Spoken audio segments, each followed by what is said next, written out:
real conversations, and some hard truths. Gangs, drugs, and guns. Giving a voice to those willing to sacrifice. We have stories that need to be told. We have lessons that need to be taught. Protect and serve. Welcome to The Quiet Professional. Hey everybody, welcome back. Nathan Romas with you. Today we're going to be talking about some big picture ideas. They're going to be focused around transnational illicit drug markets. For that, I have Jason Eligh on the program. I want to make sure I'm saying that right. It's Eligh, correct? Eligh. Eligh. Okay. So Jason Eligh here. Jason is a senior expert at the Global Initiative Against Transnational Organized Crime. Further to this, he's an illicit drug market and policy analyst who has researched, developed, and led technical cooperation and assistance initiatives addressing illicit drugs in African and Asian geographies. Jason's expertise focuses on understanding the contexts and characteristics influencing illicit drug use behaviors and the structural resilience of drug trade environments, particularly as these factors relate to the development and sustainability of harm. So I think we're going to have a really fruitful discussion here today. So welcome, Jason. Oh, thank you very much. You know, I kind of want to start on just talking a bit about you. You're with Global Initiative. I think when I see a lot of these organizations, a lot of people don't quite know what they do. There's a lot of them out there. But I want to know, like, how did you get to this point in your career and then involved with a program like Global Initiative? Because they're doing some really cool stuff. You guys put out a ton of information and reports. Yeah. So, tell us, how did you get involved in this world? Well, I came to the Global Initiative after about a 16-year career working for the UN. And I was working in the drugs field for the UN Office on Drugs and Crime in mostly in East Asia, but also near the end of my career with them in sub-Saharan Africa. And the whole aspect of drugs and a variety of different sides of drug markets and aspects around use and prevention and treatment and understanding why and how and where they move has been an element of the work that I've been doing for the duration of that time. And I just brought that to the Global Initiative and have been able to, I guess, be a bit freer and explore these issues in a wider geography around the world. So it's been really exciting. Are you, would you consider yourself, are you an academic? Are you, I don't know, do you have like a specific title when you're in there? Well, I wouldn't say I'm an academic. I'm a researcher, right? I mean, my job is senior expert, but I've always been someone who's been a bit suspicious of people who call themselves experts. Because I think the more I learn about what's going on in markets around the world, the more I realize what I just don't know or don't really understand. So it's kind of eye-opening to get this sort of view that what you think you know is not necessarily what's really going on in many instances. So I would say I'm more of a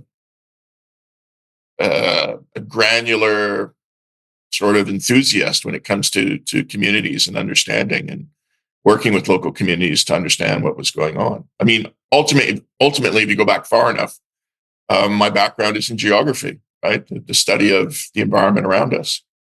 Okay. Do you, and what kind of made you focus on Asian and African geographies? So how do you get involved in that? Is there any specific connection, I don't know, from a past life or something in the family? Like, how do you get your trajectory in that direction? Well, I was doing PhD research. So I graduated at university in Canada with my master's, and I went on to the UK to do a PhD. And the field work for my PhD was in East Asia. And I spent a lot of time over there. I moved over there and was really involved in trying to understand, at the time, developmental change on rural communities. And through the course of my work, ended up um, having or running into or being acquainted with a variety of UN officials. And unfortunately, my PhD didn't really work out for structural reasons at the institution I was at. But at the same time, an opportunity with the UN emerged, and uh, sometimes in life you reach those moments of opportunity where you have to make a decision that will change perhaps the rest of the course of your life, and that's what I did. I decided to abandon my PhD and join the UN. Well, I mean, you're obviously doing some great things regardless, right? Yeah, I think I can only handle so much education. I did a Bachelor of Commerce, and that was more than enough for me. I was done with the school thing. No, but one of the things, and maybe we'll kind of jump on to the transnational topic. I watched one of your recent presentations, and this was from back in March of this year, and it was on the global synthetic drug markets. And throughout this presentation, I'll put up a link in the episode description so people can look at what I'm referring to and check out your research. But on this, you have this giant heat map of the world, and it's talking about the criminal influence in the different markets around the world. Yeah. Pretty much everybody looks like they're doing bad, or it's getting worse, except for a few places in Central Africa and a couple spots in South America. I kind of drew my attention because I wonder what's going on there, right? So Canada and US, red or yellow on the map, like they're starting to get worse. But then you look at like Russia and China, and they're both also doing not so great. So this to me, it kind of got me thinking on the politics side and the policy side. And it's like, well, you have these traditionally conservative countries like China, like Russia, and you have more of these libertarian countries like the West, but nobody's doing things, I guess, in a great way. So I'm wondering, like, who's doing things right now, and why, or how is it working? Because I never expected Central Africa to be, I don't know, are they fighting crime in a better way than we are, or do they just have different policies? So what's kind of the input there? Yeah, so the map you're referring to is a mapping. So the study itself is something that we publish every 2 years. It's called the Global Organized Crime Index. And we've been collecting data around this for every one of the 193 states, countries recognized by the UN. So the idea behind it was that prior to this, there was really no global compilation of what's going on with criminal markets. And this goes beyond drugs. Okay. So we started in Africa. The very first one we did was for the 54 states in Africa, and that was in 2019. Then we moved it to cover the 193 countries of recognized by the UN in 2021, and the latest one was released in November last year for 2023. And what this piece of research does is that it measures the criminal impact of 15 criminal markets. So 4 of these criminal markets are drugs, heroin, cocaine, cannabis, and synthetics. But also it measures things like human trafficking, environmental crimes, and essentially all of the crime types that you can think of are transnational organized crime types. So, burglary, robbery, things like that, murder are not part of this. And it looks at the impact of those criminal markets individually in each of the countries. The other side of it is that it measures the capability of a country, something we call resilience, to respond to the criminal influences. And these would be the countries that would have systems in place that can better respond to, say, the threats posed by drugs, or respond to things around the issue of trafficking in people. So is that like the resiliency side then? Yeah, that's the resiliency side. So one side is, how are these markets affecting these countries? And the other side is, how able are these countries to respond and to mitigate these threats? So we have 12 indicators on the resilience side. And so the map that you're referring to is a map of synthetic drugs around the world. And what that map shows, you're right, is a situation that, if we look at the difference between 2021 and 2023, generally speaking, I think there were 100 countries around the world where their synthetic drug markets worsened. That means their score increased. Yeah. And that means the effect of the criminal drug market there became stronger, perhaps more pervasive. And that change can be from a very low value, where previously there was a market, but it was very small and really had no impact, to increasing, or it could be at a very high level. The two countries in the world that had the highest scores for synthetic drugs, number one was Myanmar, and tied for number one was Syria. Myanmar, very high in meth, went from 9.5 to 10. So it was already an extraordinarily pervasive criminal influence in Myanmar that was related to that market, and it just went from 9.5 to 10. 10 is the highest score. Okay. And in Syria, it's the same way, but they have a different synthetic drug there. It's captagon, which is largely amphetamine. So, to the point of your question, those countries that didn't get worse. So there were a handful of countries that stayed the same. So there was really no change in those 2 years. And then there were, I think, 5 countries that the score went down. And there are a couple of reasons for that. It doesn't mean that the country was effective at responding to the drug market, to the synthetic drug market, necessarily. It could be that the perceived impact of the market in that country was seen to have lessened, or over the year, for a variety of reasons, or that it was thought that it was overstated to some degree in the previous survey. So the change that we're looking at is largely a change of about a half point, or a maximum a point.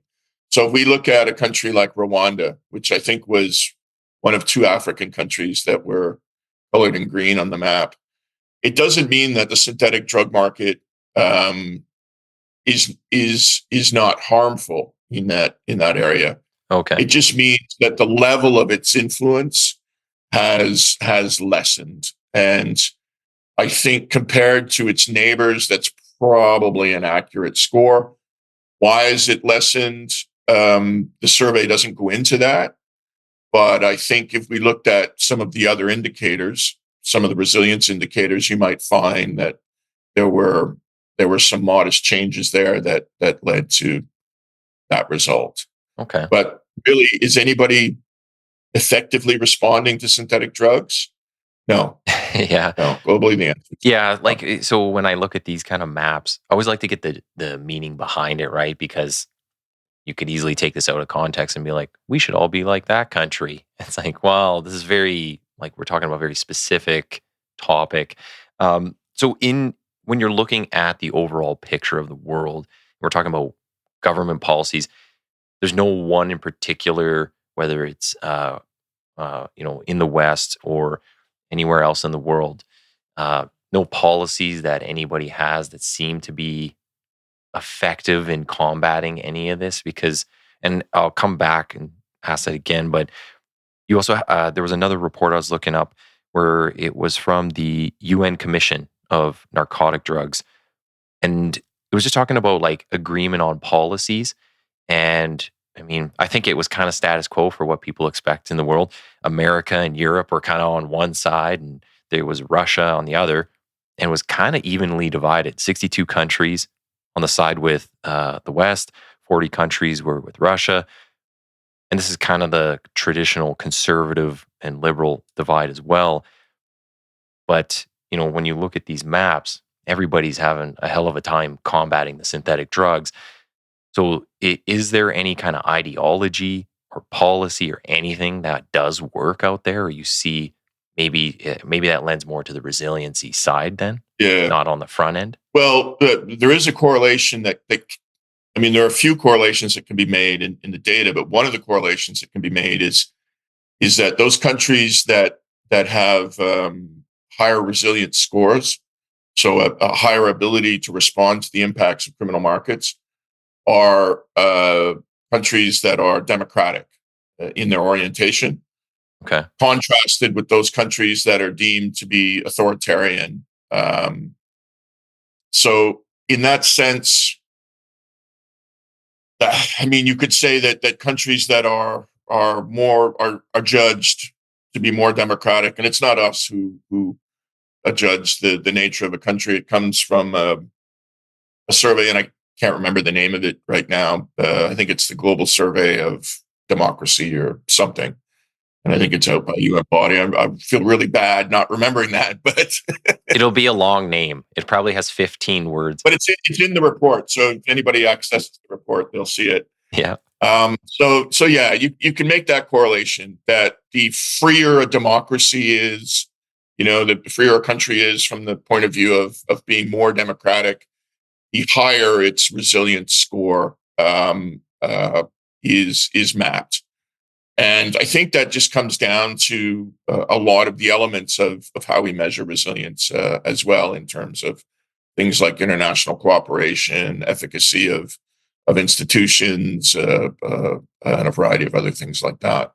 But beyond that, you mentioned the CND, the Commission on Narcotic Drugs. The most recent meeting was in March of this year, and so the CND is the global body of states that oversees what they call the world drug problem and the global response to it. And their view this year, although there are a lot of contrasting views to it, was that the world is making progress in responding to the harms of illicit drugs. Is that on the front end though, like before it becomes a problem or gets worse, or is that on the resiliency side? No, they don't. Well, resilience is something that we measure, and it's not something that's recognized by the UN or anything like that. Their concern is the 3 international drug treaties and compliance by the 193 member states with the terms of those 3 drug treaties. So their position has always been and will continue to be one of prohibition, one that drugs are prohibited. A particular list of substances are prohibited, and countries should enforce that prohibition, and they should enforce it in ways that adhere to the global strategy that the CND has developed. And they're very familiar ways, right? You should arrest people who possess. You should imprison people. You should not allow the use of these substances in your state. You should schedule them in your country and things like that. And I would ask, there are lots of views around whether or not it's working, but I think if we look at the last 100 years of drug prohibition or attempts to prohibit drugs, we haven't really seen any sort of disruption. That the international drug market has continued to grow year on year. The number of people using has continued to grow year on year. And the pervasivity of substances, meaning the number of countries in which you're now finding these markets, has continued to grow year on year. Yeah. There are more countries in the world now with synthetic drug markets than there are with heroin markets, which is weird. Yeah. In a way. I think when it comes to like the outright prohibition, it doesn't work in the sense of keeping out of maybe people's hands, because organized crime, they'll always find a way. They always adapt. They'll get around whatever rules. So whether it's fully legalized, they'll own that system, or if it's completely prohibited, they become the only supplier for it. I think the prohibition side is more for when we're talking about like morals and what we're instilling in kids. And it's just to say, like, hey, as a society or community or however, whatever the scale is, we don't agree with this. Like, we don't think you should take these things. Because now I think about like the legalization of cannabis and just seeing like from a policing perspective when I'm out on the street, like everybody's got weed everywhere. So it became okay to do that. And people don't see any harms or any effects or think there's any effects of it when there are like real consequences, even for something as basic or simple, I guess. I'll use those words for cannabis. But when you talk about like harder drugs, I think people are kind of they get desensitized to it. They think it's okay. So that's just kind of my perspective of where I think maybe that prohibition side kind of comes in. It's more on like the morals and the values and the ethics on that. Kind of when we talk about like the countries cooperating when it comes to policies and how they're going to fight this problem. One of the interesting things was talking about definitions of different words. And I was reading this in this same report from the Commission on Narcotic Drugs. Definitions differing depending on who uses them. So, like harm reduction. Like I guess China might say harm reduction, and we might say harm reduction, but they mean two totally different things. Is there how much cooperation is there or can there be when we can't even agree on like the basic definitions and premise of what we're trying to do here? So we get like a clear divide in all the countries, and then we can't even agree on like definitions. So how do these countries work together and actually fight this problem?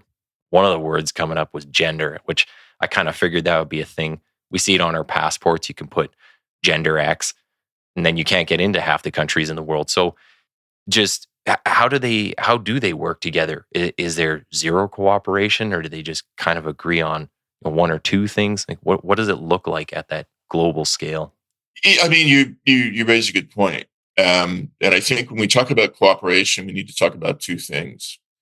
You've got bilateral cooperation, so between two states, and then you have multilateral cooperation. And I think the role of the UN is very important as a venue for trying to encourage a more consensus driven understanding of things like the term harm reduction.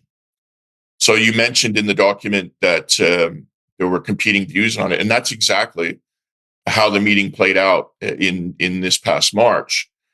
In that a resolution was proposed using the term harm reduction, and there were a number of countries that were questioning what it really meant in terms of application, because in some countries there is strong opposition to needle syringe programs, for example, or opioid substitution programs, treatment programs. And they don't see that as falling under their definition or their view of what would be harm reduction. And they would rather use other terms. So harm reduction in itself has a very basic meaning, that to reduce the harms caused by the use of substances. And it also has a very political side to it as well. And it's the politics around drugs as a whole, but responses to drugs that I think are what's creating a challenge when it comes to working with some countries on aspects of trying to address the harms of drug use more directly. Because quite frankly, people are going to use drugs whether or not you give them a clean needle syringe. But the value of a clean needle syringe is that you're reducing the potential for the transmission of bloodborne viruses. Yeah. And you've got to weigh what you think are what are the better results for society as a whole, right? And try and get beyond the morality that tends to seep into this. But when we talk about cooperation in the wider sense of how do we better respond to supply reduction or things like that, You still have similar challenges with other words, right? When you start talking about jurisdiction, territorial boundaries, the role of particular institutions, who's responsible for responding to social services aspects of dealing with this, who's responsible for sharing information between states, which department is it, which ministry, which agency, who shares, what kind of information is shared, how do we define that, how do we agree with that? And that's a challenge multilaterally, but also a challenge bilaterally between two countries. So what might be agreed, say, between Canada and the US in terms of tracking and sharing intelligence around that would be perhaps quite different between what's agreed between Canada and China, for example, for the same task.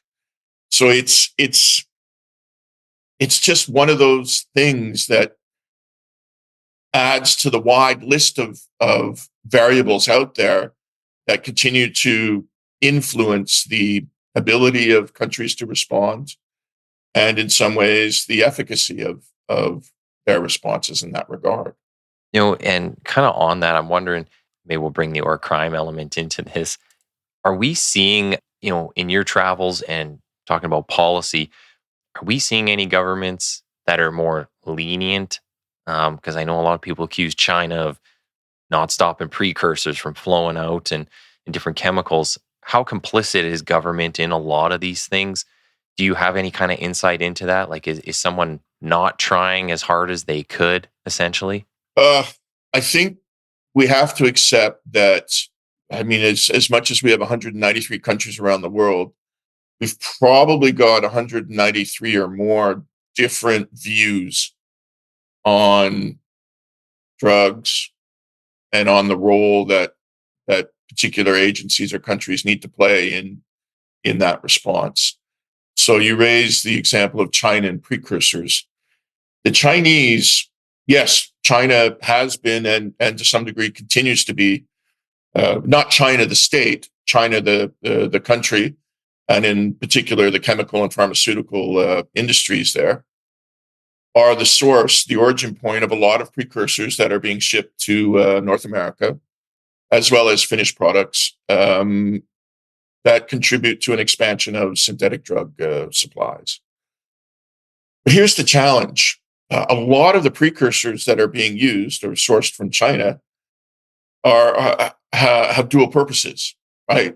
Yes. Majority of them are not scheduled, so they're not restricted. And the majority of them are used in the production of other industrial processes. Right? They have legal purposes. And so when it comes to trying to enforce that, trying to control that, the Chinese government's argument has been, how can we restrict legal free trade of these particular goods when that's going to have an economic impact on us and these organizations, and when the problem is not that they're being supplied, but rather that somewhere down the line they're being diverted and used in other countries by other actors for illicit purposes. Okay, I see that, but from an enforcement point of view, I mean, it's not dissimilar to the challenges that are occurring in places like Canada or the many countries of Africa, where these precursors are coming in under the guise of fueling development. And in a lot of these underdeveloped countries around the world, you really want to support developmental processes that are going to lead to a better economy, provide jobs, make the country better off. But how do you encourage that on the one hand, but yet try and respond to this growth in synthetic drug production on the other? That I think is part of the challenge of policing in that way. You mentioned, are states involved? Well, yeah. I mean, you couldn't have a global drug industry if you didn't have corruption in state institutions, complicity by workers in state and national institutions. It's not to say that the institutions themselves are promoting the drug trade. But it's to say that corruption is a feature of the global economy, and it's through corruption that criminal markets are enabled to prosper and expand. So, really, does that mean that countries themselves or governments themselves are corrupt and involved in the drug trade? That's true in some circumstances, but by and large, it's more the role that individuals within institutions are playing or not playing in trying to be better at surveilling and interdicting Yeah. uh, in the trade, and they're simply not doing it. Well, I think maybe I would word it like people are the problem. So it's not necessarily the system or the ideology or something. Like, there's issues with each one of those. But again, that kind of like you're saying, we could have 190 countries, we have 190 opinions and ways to fight it, and not everybody's agreeing. But at the end of the day, it's the individuals in there that you have to deal with. Kind of on this same topic, where does Canada fall in the globalization of like the synthetic drugs? I've heard we are becoming a net exporter of things. How would you describe Canada's role when it comes to the illicit drug market? What role do we play in that? Are we net exporters? And what aren't we doing that we should be doing? Um, well, I mean, certainly Canada is a destination market for a lot of the substances we're talking about, uh, synthetics in particular. But in recent years, well, I would say in the last, say, year and a half, Canada has really started to take over, particularly on the West Coast, BC, and to some smaller degree, border areas with Alberta, a role of production um, alongside the role of transit. So the Port of Vancouver is a significant transshipment point for drugs, Yeah. either transiting, coming into the country and moving through the port somewhere else, or for substances like fentanyl and methamphetamine that are now being produced in labs in Canada and then being moved out of the port. The value of Vancouver Port and the value of BC in particular are twofold. One, BC is very close to the northwestern US, which is a very large market, Washington, Oregon, large market for fentanyl, and to a lesser degree, meth. So it's a part of the country that is more easily supplied from from BC to the northwest than it is from Mexico up through the US into the northwest. So that's one aspect of it. The other aspect is its proximity to Australia, New Zealand, and Indo-Pacific trade. So the port has obviously very strong connections to that part of the world. And the best place you want to ship your meth, if you're going to ship it anywhere in the world, is to Australia, because the price per gram in Australia is among the highest in the world, Hmm. and your return is going to be significant. We saw this in Kim Bolan. She highlighted some of this in her recent work out there. Yeah, it's that's the attractive nature. So if you're an organized criminal group who specializes in making and moving drugs, meth in particular, you're going to want to ship it through Vancouver to these places because, of course, Canada is often viewed as a safe country, right? A country of origin that's safe. So if your cargo shipment originates in Vancouver, they're going to look at it differently than they would if it originated somewhere in Mexico or Central or South America. From a point of view of trying to filter the traffic that comes in, because of course in ports around the world we only have the capacity at most to inspect 2 to 3% of containers. Yeah. So you've got to find a way to cut down the number. If you're seeing 10,000 containers a day at your port, how do you cut that number down to the ones that you really should pay attention to? And it's a process that continues to evolve and is hard. But so where does Canada stand? I think we're not nearly at the point of being in the area of concern from a criminalization influence perspective nationally. We're still in the bottom half of the overall categories. But from the point of view of resilience, we're quite good. We've got a resilience score that's higher than the US. We've got systems in place that I think are enabling us to at least have the capability of responding better to some of the harms related to this. And you might argue that that is why our overall criminality score is lower than what it could be, given some of the things that are going on. Kind of on the distribution side, was watching, I think it was your very last presentation that you were doing. You were talking a bit about the internet and just kind of the role that this plays and where some of these transactions actually take place, all the deals and conversations. Can you kind of explain the role of the dark web and how these conversations actually happen out there? Like, how do you go and connect and then say, "Hey, I want to trade, 100 tons of meth or whatever it is, and you're going to send me all this money." Um, can you kind of explain, like, how do these groups kind of connect and meet up, and where this occurs? Well, it's more. It's not just that. I mean, the dark web was always this kind of black hole that we thought of for years, right? This place that really bad people went to for nasty pornography and a whole variety of other things. But my reference was more to the technological advancements that continue to occur around internet-based communication and other Hmm. technological features. So what we've seen in and continue to see, particularly as a result of COVID and the lockdowns that accompanied COVID, is that in many markets, especially markets that are in countries that suffered long-term lockdowns, the retail trade of drugs, so the lowest level, your street distributors, in many countries move towards using social media apps, using internet Yeah. applications.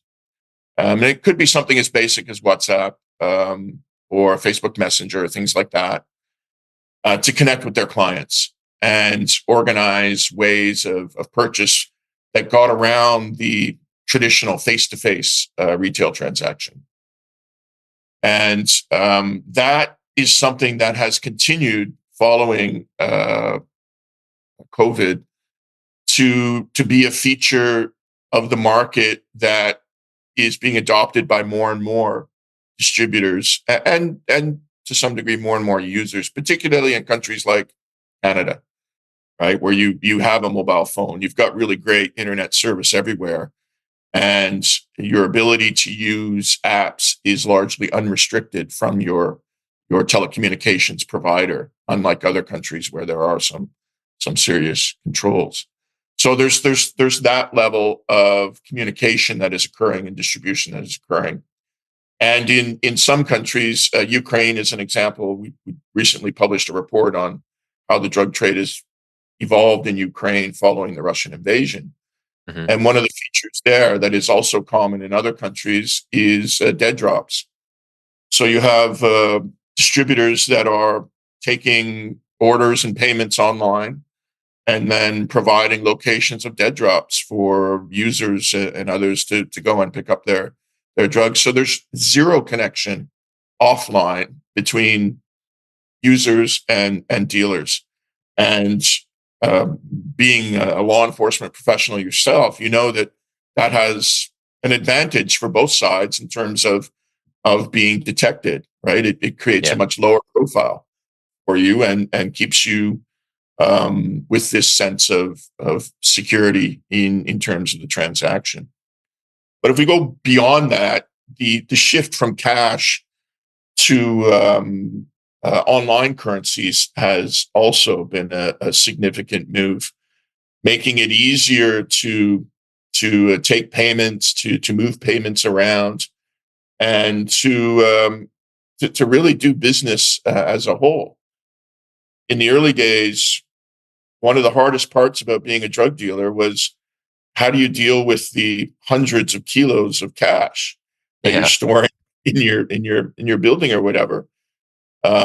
Stories of transports moving down into Mexico filled with cash, and how to get that physical cash into the legal system.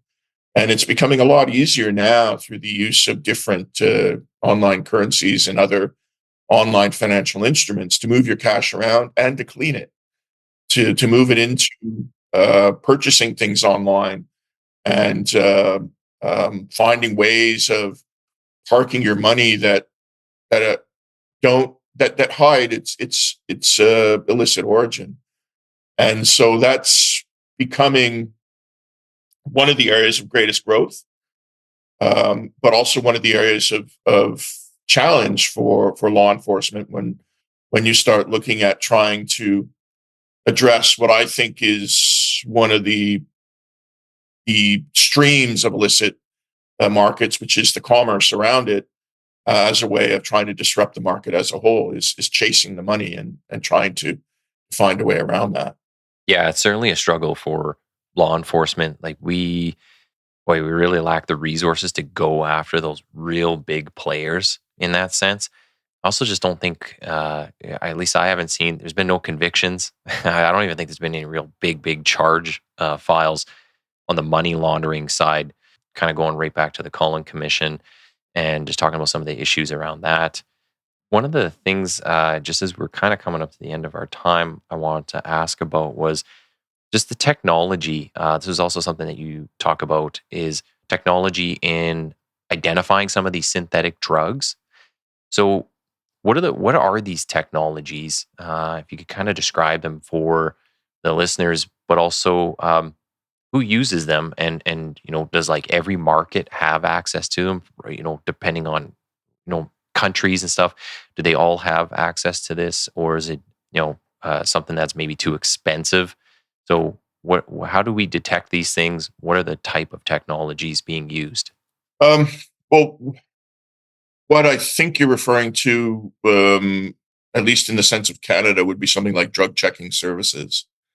So one of the greatest right now, the greatest health challenge for Canada's illicit drug supply is contamination. Okay. Right?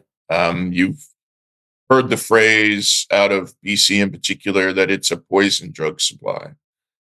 And one of the reasons for that is that most of the substances that you're going to buy on the street today, whether it's ecstasy or cocaine or whatever it is that you want, most of them are either not going to be that substance at all, or they're going to be contaminated with a variety of other substances. Yeah. So if we talk about fentanyl, yes, fentanyl is a challenge in that it's being found in other things where it shouldn't be, cocaine, for example. But there are a lot of people who use fentanyl in Canada as their primary drug of use. And one of the challenges with that is that fentanyl itself is adulterated by substances like nitazines, which are and xylazines, which are substances that have a variety of other uses that are not fit for human use, but are used to string out the high of fentanyl. Okay. And the problem with them is that they don't respond to the overdose medication that a lot of first responders carry or other people carry to try and reverse an overdose. Like the naloxone. Yeah. And they're not going to come back.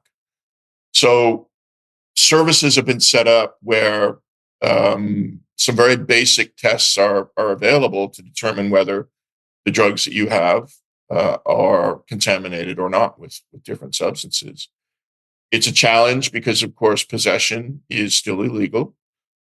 And drug users are a population of people who use drugs are a population that doesn't have a great experience interacting with formal aspects of societal governance like law enforcement Mhm. or the medical community.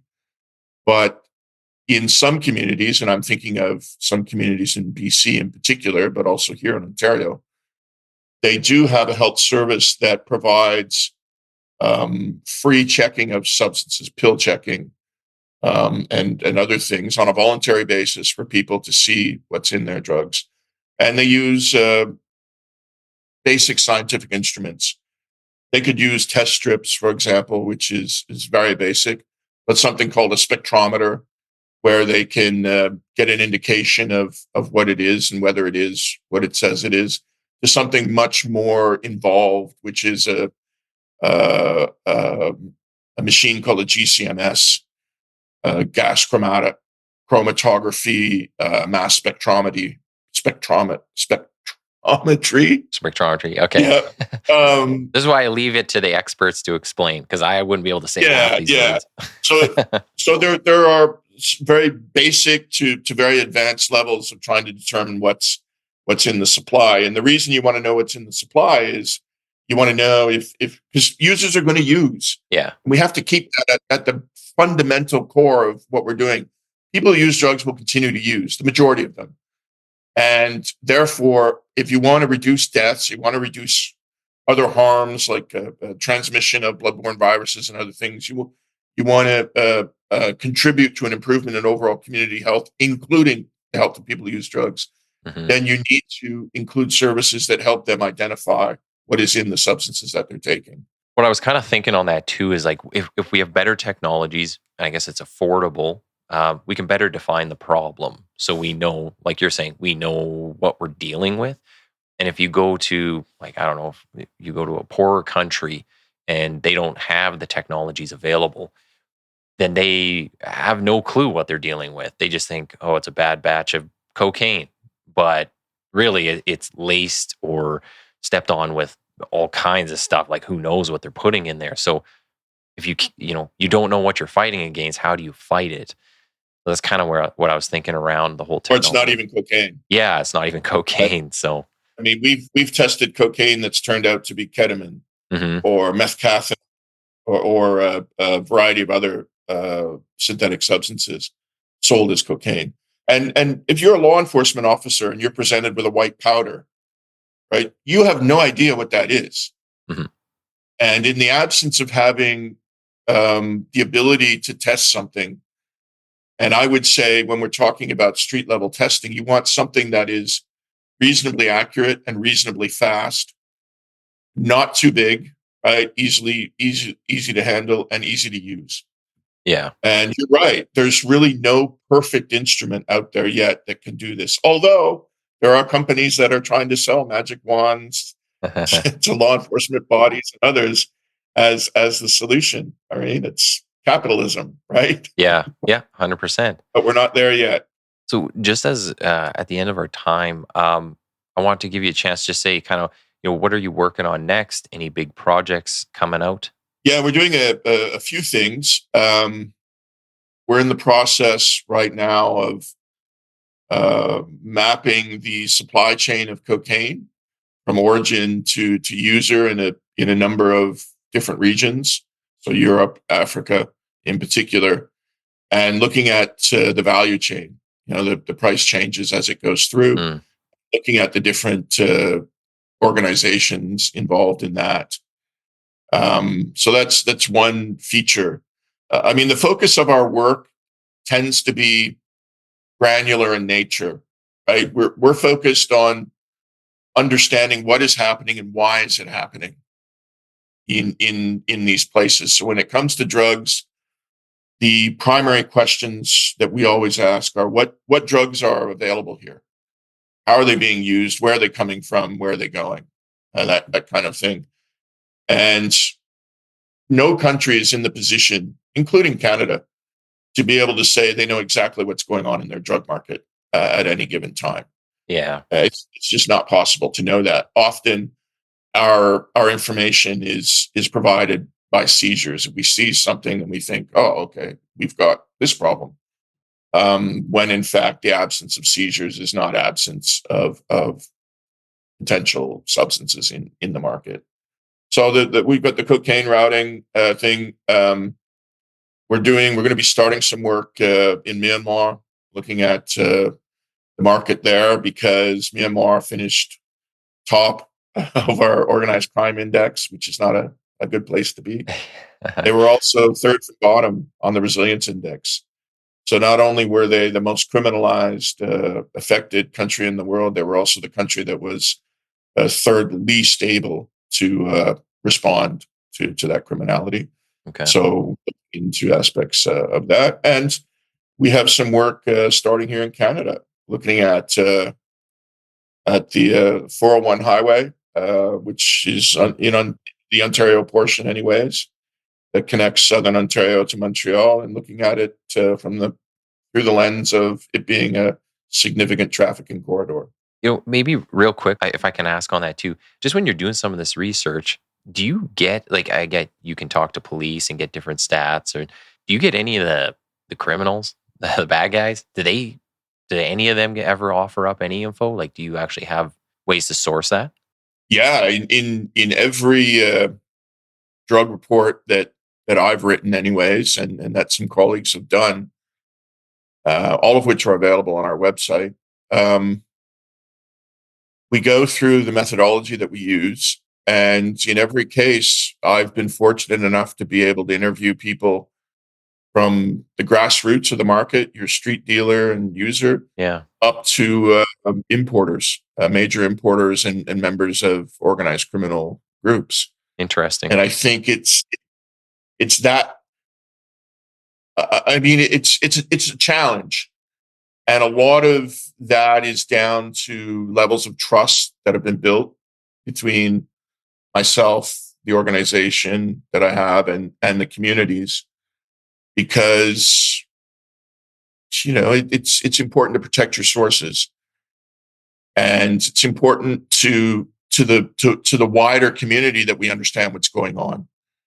And so, yeah, we do speak to these people, and we do get insights that otherwise law enforcement can't, Yeah. or is not in a really good position to try and do. Yeah. Yeah. Well, for understandable reasons, sometimes they won't talk to us. But yeah, actually, when I've had people on like Kim Bolan, I've had a few journalists on. They have their sources, and I can understand why people might tell them something or a certain version of it. Police might hear a different thing, and I mean, well, for us on our end, that's our job to corroborate things and make sure it's accurate. But yeah, no, I find everything that you're doing super fascinating. So I'm excited to have you on here today. Last thing, if you could let people know how to find your work, how to follow you, any social media websites. So where can they get in touch? Well, you can get any of our work for free at globalinitiative.net. We've got, I think last year we produced close to 100 reports. We've been around for 10 years now, and we look at all aspects of criminality. So we look at all criminal markets. We're not just focused on drugs. I just happen to run the drug programming side of things. I'm not on any social media anymore except LinkedIn. Yeah. Social media, I think when you're working in the drugs field, created a lot of challenges to life, and I just want to have to put up with those challenges any longer. Yeah, I So agree. I'm on LinkedIn, but otherwise they can. I'm happy to talk to people directly. They can reach me through the website. Great. I'll remind everybody to follow, like, share, leave some comments for both the Quiet Professional and Global Initiative. So, thank you very much for coming on the show today. I think it was very insightful conversation. So, hope people take a lot away from this. So, yeah, appreciate it. Thank you very much, Nathan. It was a pleasure.